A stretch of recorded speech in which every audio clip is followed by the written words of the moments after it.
Insibu monumenti f'diversi postijiet, dawk f'postijiet pubbliċi u oħrajn li jkunu kemm xejn imwarba. Iżda jkun hemm raġuni għala jkunu ġew waqfa f'dan il-post partikolari. Wieħed minn dawn il-monumenti huwa għall-Gvernatur Ingliż Sir Walter Norreys Congreve. Dan il-mafkar jinsab fil-beraħ bejn il-fdalijiet preistoriċi ta' Ħaġar Qim u l-Imnajdra. Wieħed jasal għalih billi jkollu jgħaddi minn passaġġ li hemm bejn iż-żewġ tempji. U fil-mixja jara l-ħin kollu kemm ix-xenarju tal-blat u l-kampanja kif ukoll tal-baħar u filfla. Il-mafkar huwa ferm sempliċi, anzi wieħed jista' jgħid li m'għandu l-ebda pretensjonijiet li jkun ta' ċertu kwalità artistika.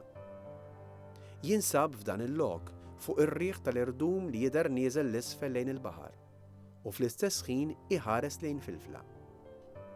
Ir-raġuni għala dan il-mafkar qiegħed imwaqqaf hawnhekk għaliex l-istess gvernatur ried li jindifen fil-baħar bejn Malta u filfla. Wara li kien għamel isem għalih f'diversi inħawi tal-Imperu Ingliż, Sir Congreve kien ġie mogħti diversi unuri għall bravura u l-kuraġġ tiegħu. Kien ħasem fi gwerer fl-Afrika t'isfel kif ukoll matul l-ewwel Gwerra Dinjija. Kien waqt attakk matul din il-gwerra li ġie ferut f'idu x-xellugija u fil-fatt kellha tinqata' biex ikun salvat. Huwa kien ingħata l-ġurament ta' Gvernatur ta' Malta nhar id-29 ta' Ġunju 1924. Jidher li minħabba l-karattru tiegħu kien maħbub minn ħafna u ma jidhirx li kien hemm problemi mal-Maltin. Anke l-mara tiegħu kienet involuta mhux ħażin f'diversi attivitajiet soċjali u għalhekk kienet rispettata wkoll. Fost il-ħidma tagħhom kienu involuti fil-Boy Scouts u l-Girl Guides. Iżda Sir Walter Congreve ma tantx kien b'saħħtu.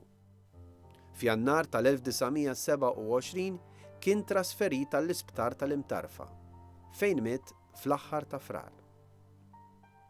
Jingħad li kienu marru aktar minn 20,000 persuna jagħtu qima meta il-ġisem tiegħu kien espost fil-Knisja Anglikana ta' San Pawl fil-Belt Valletta. Il-funeral tiegħu inżamm fl-4 ta' Marzu u kif diġà semma indifen fil-baħar bejn Malta u filfla. Għaldaqstant il-mafkar qiegħed ifakkar dan l-avveniment. Jakkumpanjawh kien hemm membri tal-familja tiegħu, kif ukoll membri għolja tal-politika Maltija ta' dak iż-żmien.